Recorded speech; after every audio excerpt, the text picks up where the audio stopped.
समय था 1877 का। चूचियापुर गांव में रहता था भरवा सिंह नाम का एक आदमी, जिनके हाथों के बनाए हुए खीर बहुत ही प्रसिद्ध थे। गांव वाले भी उनके खीर बहुत पसंद करते थे। लेकिन भरवा सिंह को तो सिर्फ पसंद था गांव की हंसती खेलती चुलबुली लड़की, जमींदार की बेटी छिनार चमेली। दिन भर बस उसके सपने देखते थे और रात को उसके लिए खीर बनाते थे। लेकिन गरीब और भरवा होने के कारण चमेली से कभी भी सीधे मुंह बात करने की हिम्मत नहीं हुई। मन में बस एक ही सपना था कि एक दिन चमेली आएगी और उसकी खीर खाएगी। महीने बीत गए, साल बीत गया, लेकिन छिनार चमेली नहीं आई। और इस तरफ लगातार रात को जग के खीर बनाने के चक्कर में भरवा सिंह का हालत खराब होने लगा। आंखों के नीचे गड्ढे आने लगे, शरीर कमजोर हो गया। और एक समय आया जब भरवा सिंह का प्रसिद्ध खीर भी खत्म हो गया। अब क्या होगा? क्या हमारे प्यारे भरवा सिंह ठीक हो पाएंगे? क्या वो फिर से खीर बना पाएंगे? जानने के लिए देखिए आगे। क्या हुआ? मुट्ठी मान ली? झड़ गया पूरा? निकाल दिया वीर्य? पूरा हिला के फेंक दिया? अबे देख क्या रहा है? भोसड़ी का तेरे से बात कर रहा हूं मैं। अभी तेरा नखरे चालू होगा। अरे मां, मेरा तबीयत ठीक नहीं लग रहा है, मुझे और थोड़ा सोने दो, मैं धनिया लेने नहीं जा सकता। अरे भाई भाई भाई, आज नहीं आ सकता यार, आज थोड़ा तबीयत ठीक नहीं है, सिर में दर्द हो रहा है भाई। अरे भाई, मैं तो यहां हूं ही नहीं, मैं तो बाहर गया हूं, तुम लोग चले जाओ जिम में, आज मैं जिम नहीं जा सकता। अरे सर, फैमिली प्रॉब्लम आ गया सर, आज ऑफिस का छुट्टी ले लिया सर मैंने। हां सर, कल आऊंगा ऑफिस सर। Okay sir. भैंचोद,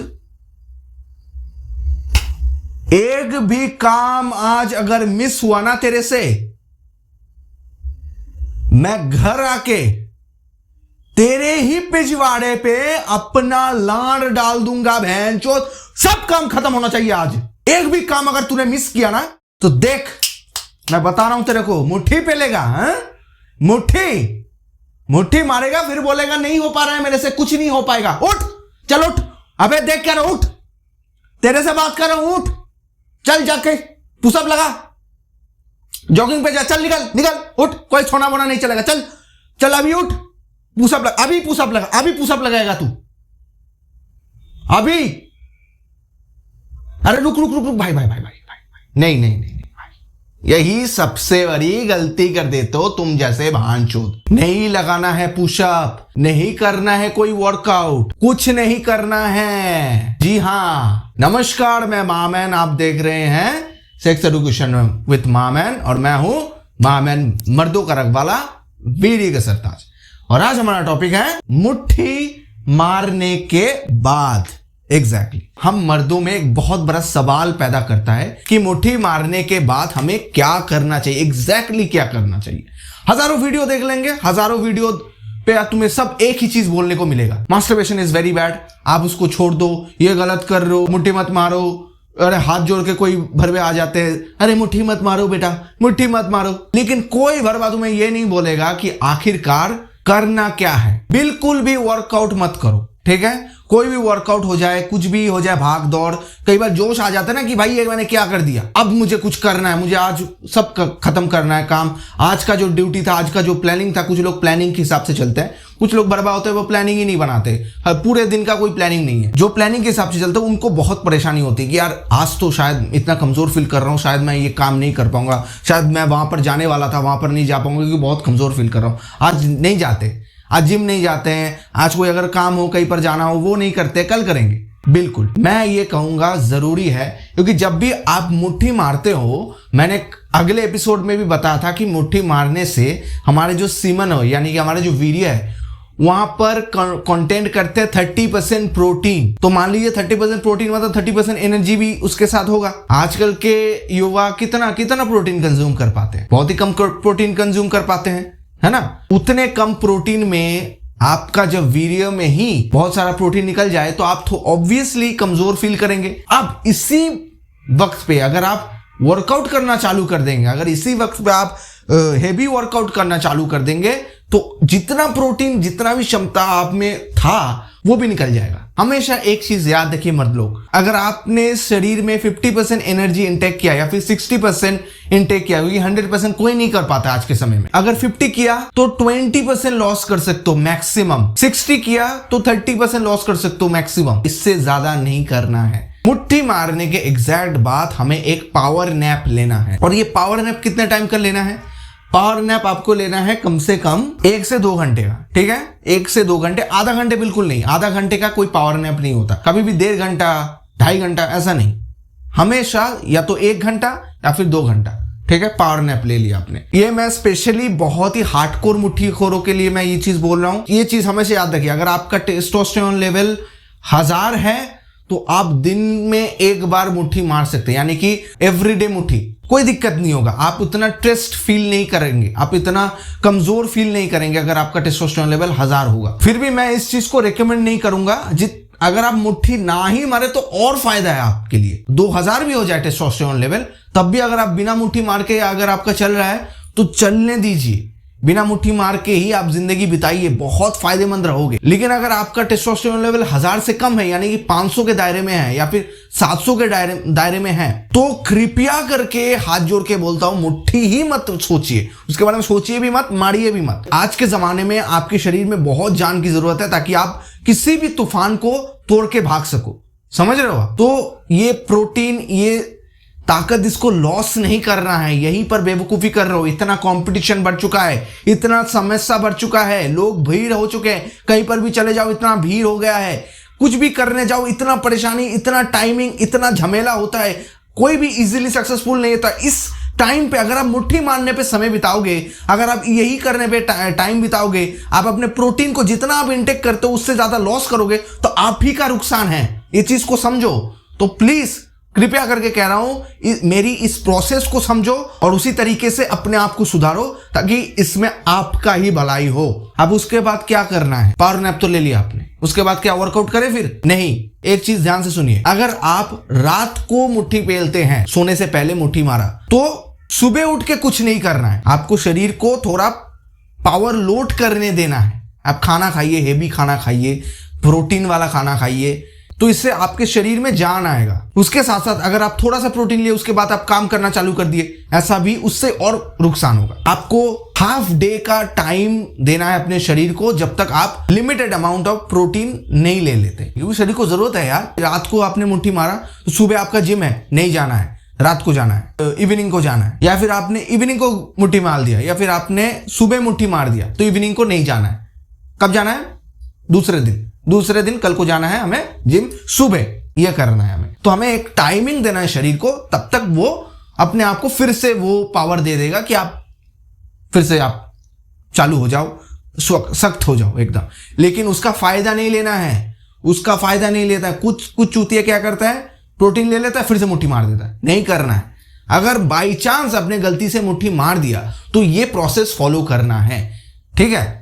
ये मुट्ठलखोरों को मैं स्पेशली बता रहा हूं कि पहले तो अपने आप को कंट्रोल करो। पहले मेरा जो क्लासेस था, जो वीडियोस मैंने डाला है, उसको देखो, और आगे भी बहुत सारे वीडियोस आएगा जहां पर मैं कंट्रोल के बारे में भी बात करूंगा। लंच पे काबू देख सकते हो, बाकी का जो क्लासेस है वो सब देखो, वहां पर सीखो कि कंट्रोल कैसे करें। उसके बाद अगर गलती से आपने मुट्ठी मार दिया, तब इस वीडियो को देख के समझना है कि मुट्ठी मारने के बाद क्या क्या करना है। अब सबसे बड़ा सवाल आता है कि मुट्ठी तो हमने मार दिया, आप गेनिंग के लिए, प्रोटीन इंटेक करने के लिए, प्रोटीन अपने शरीर में, एनर्जी अपने शरीर में बढ़ाने के लिए क्या करना है? आज मैं आपको 3 इंस्टेंट शेक बताऊंगा। पहला जो है वो एक टॉनिक है। ये टॉनिक जो है ये कोई भी खा सकता है, कोई भी बना सकता है। इसके लिए आपको ज्यादा कुछ चीजों की जरूरत नहीं है। आपको जरूरत है एक पतीला नॉर्मल पानी। तो पानी को उबाले, उसके अंदर डालिए 4 लौंग और फिर उसके अंदर डालिए हाफ चम्मच मिश्री। फिर 4 से 5 मिनट उसको वैसे ही रहने दीजिए। उसके बाद उसको पी के देखिए। जो शरीर में जो गर्माहट, शरीर में जो एनर्जी, शरीर में जो ऊर्जा आपके सट पैदा होगा, आप सोच नहीं सकते। उसी वक्त अगर आप चाहे किसी भी काम पे बिजी हो, आप खुद फोन खोलेंगे, मेरे वीडियो की कमेंट बॉक्स पे आके मुझे बताएंगे। मैं चैलेंज करता हूं कि भाई क्या चीज बोला तुमने। ये आपके शरीर में ना करंट दौड़ाएगा। तो ये टॉनिक जरूर ट्राई कीजिए। अब इसका फायदा क्या है? लौंग जो है आपके शरीर में इंस्टेंट एनर्जी डालेगा। मिश्री जो है इसमें शुगर क्वांटिटी होता है, ग्लूकोज होता है, तो आपके शरीर में इंस्टेंट एनर्जी डाल देगा। तो ये फायदा है, दोनों में ही एनर्जी मिल जाएगा। गर्म पानी क्या करता है? आपके शरीर को डिटॉक्स कर देता है, तो इससे फायदा हो सकता है। अब दूसरा जो शेक की बात बताया था उसके बारे में बताता हूं। मुट्ठी मारने के बाद आप कौन सा शेक पी सकते हो? शेक बनाने के लिए आपको चाहिए सत्तू, पर सत्तू को हमें गर्म पानी के साथ लेना है, दूध के साथ नहीं लेना है। इसके अंदर डालना है 1 केला, उसके बाद क्या डालना है? 2 खजूर, 2 से ज्यादा नहीं। याद रखना, कुछ लोग बोलेंगे 4 खजूर, कुछ लोग बोलेंगे 3 खजूर, 2 से ज्यादा नहीं, क्योंकि शरीर गर्म कर सकता है खजूर, बहुत डेंजरस है। उसके बाद क्या लेना है? 4 बादाम। अब ये बादाम आप आमंड ले सकते हो, अगर आपके पास आमंड नहीं है तो आप काजू ले सकते हो, अगर काजू भी नहीं है तो आप कोई भी नॉर्मल बादाम भी ले सकते हो। 1 चम्मच गुड़ डालना है, और शेक बनाते टाइम नमक डालना मत भूलिएगा, ठीक है? नमक भी डालिएगा स्वाद अनुसार, तो शेक खाने में भी अच्छा लगता है, वरना बहुत घटिया लगता है। ये हो गया पूरा रेसिपी। अब इसमें एक मैजिक इंग्रेडिएंट डालना है, पंपकिन सीड्स। ये आपको ऑनलाइन मिल जाएगा या फिर आपकी ग्रोसरी में भी मिल सकते हैं। तो मैं बिल्कुल प्रेफर करता हूं कि आप उसको ले, इससे बहुत बड़ा फायदा होता है। सत्तू, खजूर, बादाम और गुड़ का पावर तो आपको पता ही है। केला का तो सबसे ज्यादा पता है, क्योंकि विटामिन के होता है, पोटेशियम होता है, बहुत फायदेमंद है। इन पांचों का कॉम्बिनेशन में एक बाप शेक बनता है, इतना स्ट्रांग होता है वो, आपके शरीर में भर भर के प्रोटीन लाएगा। पंपकिन सीड जो है वो एक बढ़िया काम करता है। इसके साथ पंपकिन सीड्स लेने से आपके टेस्टोस्टेरोन लेवल जो है वो बैलेंस हो जाता है। जी हाँ, ना आपके टेस्टोस्टेरोन लेवल को बढ़ा देगा, ना आपके टेस्टोस्टेरोन को घटा देगा। ये आपके टेस्टोस्टेरोन को बैलेंस कर देगा, ताकि और ज्यादा मुट्ठी मारने का आर्जेस ना हो आपके शरीर में। सत्तू को हमें लेना है गर्म पानी के साथ, दूध के साथ सत्तू मत लीजिए। एक बार एक बहुत महाज्ञानी आदमी आता है, वो बोलता है कि मिक्सी में डालिए 100 ग्राम चना, उसके बाद दूध डाल दीजिए, केला डाल दीजिए, खजूर डाल दीजिए, फिर गुड़ डाल, सब डाल दीजिए। वो खा के आजकल के लौंडे किडनी स्टोन, लिवर में दिक्कत लेके हॉस्पिटल में भरे हैं। तो ऐसे लोगों की बात नहीं सुनना है, क्योंकि हम सिर्फ सत्तू तो नहीं ले रहे हैं ना, केला ले रहे हैं, खजूर ले रहे हैं, बादाम ले रहे हैं, तो वो डाइजेस्ट नहीं हो पाएगा इतने सारे चीज दूध के साथ। अगर आप दूध के साथ सत्तू पीना चाहते हैं तो सिर्फ सत्तू और दूध पीजिए, उसके साथ कुछ ऐड मत कीजिए उसको। अब हम बात करेंगे तीसरे शेक के बारे में। मुट्ठी मारने के बाद आप ये शेक पी सकते हैं। पहले एक पतीले में दूध उबालिए, अब गर्म दूध के अंदर डाल दीजिए 1 कप ओट्स, थोड़ा सा टाइम दीजिए, ओट्स उसके अंदर भीग जाएगा और फूल भी जाएगा। फिर उसको मिक्सी में डालिए, फिर उसके अंदर डालिए 4 बादाम, आप चाहे तो आमंड डाल सकते हैं, काजू डाल सकते हैं, कोई भी बादाम डाल सकते हैं। 1 केला डाल दीजिए, 2 खजूर डाल दीजिए, 1 चम्मच डालिए पीनट बटर, बहुत स्वाद आता है। फिर डालिए 1 चम्मच गुड़, आप स्वाद अनुसार थोड़ा सा नमक भी डाल दीजिए, और पंपकिन सीड डालिए 1 चम्मच। फिर अच्छे से उसका पेस्ट बना लीजिए और दबा के पिए। इन सभी के मिश्रण से एक बहुत स्ट्रॉन्ग शेक बनता है, जो उससे भी ज्यादा स्ट्रॉन्ग होता है। आप अगर यही सिर्फ खाएंगे ना, आप नाचेंगे उसके बाद, इतना स्ट्रांग हो जाएंगे, इतना एनर्जी आ जाएगा आपके शरीर में। तो ये 2 शेक आप ट्राई करके देखिए, और ये टॉनिक भी जरूर ट्राई कीजिए। अगर आपके पास मिक्सी वगैरह ना हो तो आप टॉनिक जरूर ट्राई कीजिए, कोई भी ये ट्राई कर सकता है टॉनिक, तो बहुत फायदेमंद होता है। और टाइम में ये सब शेक नहीं लेना है, या फिर सोने से पहले बिल्कुल भी ये सब शेक नहीं लेना है, इससे और नुकसान होगा, क्योंकि ये जो है ये आपके शरीर में जान डालता है, एनर्जी डालता है। सोने से पहले अगर आप एनर्जी लेंगे तो आपको लॉस होगा ना, आप सोएंगे कैसे? सोने के टाइम आपका वीक फील होना चाहिए कि यार अब थोड़ा सोया ना जाते, है ना? इस टाइम पे अगर आप एनर्जी लेंगे तो कैसे होगा भाई? अब आगे बढ़ने से पहले हम लोग एक कॉल ले लेंगे। नमस्कार, नाम बताइए, समस्या बताइए, कौन है? हाय सर, इस आकाश। हाय आकाश, क्या समस्या है बताओ? सर समस्या कुछ नहीं है सर, मेरा एक सवाल है सर। अच्छा, कि स्पर्म क्रैम्प्स क्या है, मुझे प्लीज बताइए सर। स्पर्म क्रैम्प्स के बारे में क्या होता है, क्यों होता है, सब मुझे बताइए। बढ़िया सवाल है वैसे। हाँ ठीक है, तो स्पर्म क्रैम्प्स जो होता है इसके पीछे ऑफ कोर्स जो पहला कारण है वो है ज्यादा इरेक्शन। अच्छा। यानी कि अगर आप ज्यादा मुट्ठी मारते हो या फिर ज्यादा आप अगर सेक्स करते हो तो इससे स्पर्म क्रैम्प्स होने का चांस होता है। मुट्ठी में ज्यादातर होता है क्योंकि जब कोई बहुत जोर से मुट्ठी लगाता है, अच्छा, ठीक है, बहुत जोर से हिला रहा है, तो इससे क्या होता है जो हमारे लंड है उस लंड के पेशी में दर्द होने लगता है। अच्छा, तो अच्छा, ऐसा- अच्छा। या तो कई बार क्या करते हैं जबरदस्ती लाचार तरीके से लंड को इस्तेमाल करते हैं, ऐसे करके दबाएंगे, फिर इतने जोर से अगर ऊपर नीचे करते रहोगे तो वेन्स में खिंचाव पड़ता है ना, तो उसमें खींच लग जाता है, तो इससे वेन्स का भी दर्द हो सकता है कि नहीं। हाँ, वही हाँ। पेन चला जाता है प्रोस्टेट ग्लैंड और गोटों में, वहां से गोटों में दर्द होना चालू होता है या फिर प्रोस्टेट ग्लैंड में दर्द होना चालू होता है। इसको हम कहते हैं स्पर्म क्रैम्प्स या फिर ब्लू टेस्टिकल्स। अब लोगों को लगता है कि शायद स्पर्म में कुछ खराबी हुआ होगा, स्पर्म में कुछ दर्द हो रहा होगा। स्पर्म में कुछ नहीं होता, जो भी होता है हमारे गोटों में ही दर्द होता है, ठीक है, गोटों का समस्या है। तो टेंशन की कोई बात नहीं है इसमें, ज्यादा सोचने की बात नहीं है कि क्या हो गया, कुछ भी नहीं है, नॉर्मल बात है, बहुत लोगों को होता है, मुझे भी हुआ है और आम जनता को भी होता है। इसके साथ साथ और एक कारण होता है जैसे कि डिहाइड्रेशन, ठीक है। अगर आप पानी कम पीते हो, मैंने पहले ही कहा था कि सीमन में पानी होता है, तो पानी अगर नहीं मिलेगा तो उसमें भी खिंचाव खराब होगा, तो उसमें भी सूख जाने की वजह से दर्द हो सकता है ना, सूजन हो सकता है, बहुत कुछ हो सकता है। तो डिहाइड्रेशन भी एक कारण है, ठीक है। इसके अलावा अगर कोई वायरस हो से भी हो सकता है, तो बहुत सारा कारण है, इतना ये नहीं है। लेकिन अगर दोनों गोटों में दर्द है तो स्पर्म क्रैम्प्स हो सकता है, ठीक है। और ये हमेशा याद रखना, अगर आपका स्पर्म क्रैम्प्स मुट्ठी मारने के बाद या फिर इरेक्शन होने के बाद 1 घंटे के अंदर दर्द बंद हो गया तो फिर समझ लेना स्पर्म क्रैम्प्स है। अगर ये दर्द बहुत ज्यादा बढ़ने लगा है और टाइम ले रहा है खत्म होने में ये दर्द, तो समझ लेना कि कुछ सीरियस बात है, तो डॉक्टर के पास चले जाना। बिल्कुल भी इसको ढीला मत छोड़ना। गोटे हैं, किसको कौन सीरियसली लेता है, यही बहुत इंपॉर्टेंट है, ठीक है। इसको हमेशा सीरियसली लेना है, लाड़ और गोटों को हमेशा महत्वपूर्ण में रखना है। ये नॉर्मल चीज नहीं है, बहुत इंपॉर्टेंट चीज है आपके शरीर के लिए, ठीक है। वैसे ये स्पर्म क्रैम्प्स का कहाँ से ख्याल आया तुम्हें कि अभी स्पर्म क्रैम्प्स के बारे में जानना है? ये कैसे स्पर्म क्रैम्प्स हुआ है क्या तुम्हें? अरे नहीं सर, वो मेरे गर्लफ्रेंड को हुआ है स्पर्म क्रैम्प्स। तो गर्लफ्रेंड को? हाँ। नहीं, गर्लफ्रेंड को पीरियड्स हुआ होगा गर्लफ्रेंड को, क्या बोल रहे हो, स्पर्म क्रैम्प्स हुआ है? अरे नहीं सर, हाँ सच में सर, उसे स्पर्म क्रैम्प्स हुआ है उसे। बीबी किससे बात कर रहे हो तुम? अरे मामन सर से बात कर रहा हूँ। अरे मामन बात कर रहा हूँ मुझे। कल ले बात करें। अरे हाय सर, पहचाना मुझे सर? मैं बॉबी। बॉबी? पहचाना सर? अच्छा बॉबी, वो तुम वही थे ना हाँ, जो सर। उस दिन मामा के साथ खेल रहे थे? मामा कौन मामा सर? नहीं मामा तो नहीं। बॉबी ये क्या हरकत है? अरे नहीं सर, मैं मुट्ठी नहीं पहन रहा था, मेरा मामा आया था, उनके साथ खेल रहा था सर मैं। ओहो, हाँ। अरे भाई ये तो अच्छी बात है, खेलो खेलो खेलो खेलो। Thank you, क्या sir. बात? ओ ये है तुम्हारा गर्लफ्रेंड? हाँ सर, यही गर्लफ्रेंड है मेरा। क्यों ओहो, बेबी? कौन सा मामा बेबी, किसका मामा? अरे नहीं देखो। बेबी, कोई मामा नहीं, कुछ भी किसकी बोल रहे मामा सर, के साथ छोड़िए खेल रहे थे तो। तुम? इनका फील्डिंग लगने वाला है अभी।